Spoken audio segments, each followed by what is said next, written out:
Hello guys, magandang hapon sa inyo guys. Ipakita ko lang sa inyo yung bag na binigay sa akin ng ate ko. Thank you ate sa yung bigay na bag. I'm proud. Ayan, binigyan na niya ako ng bag guys. Ayan. Shoulder bag to, yung binigay niya na to. Ayan. Meron siyang tali. Ayan. Nakano pa siya guys. O, diba guys? Salamat ate sa bigay mong bag. At God bless po sa'yo lagi. At lagi ka mag-iingat. Ayan guys, regalo niya sa akin to ngayong Pasko. Maraming salamat sa'yo te.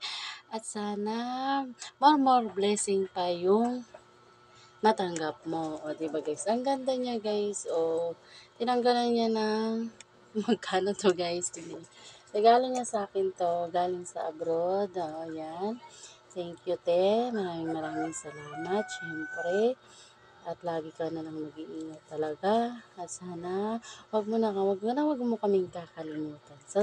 Sa ilang oras nating pagsasama, naging masaya ako dyan, guys. Masaya ako nakasama siya. Kasi saglit lang kami nagkasama talaga kasi bumalik na ako dito sa Tapas.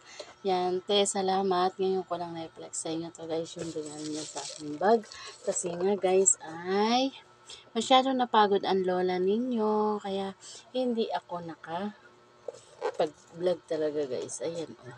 Diba? Ang ganda niya guys, oh. Yan. Siyempre guys, hindi lang bag ang regalo niya na to. Meron pang nakapalaman dito. Siyempre. Thank you, te. Maraming salamat. Bye-bye.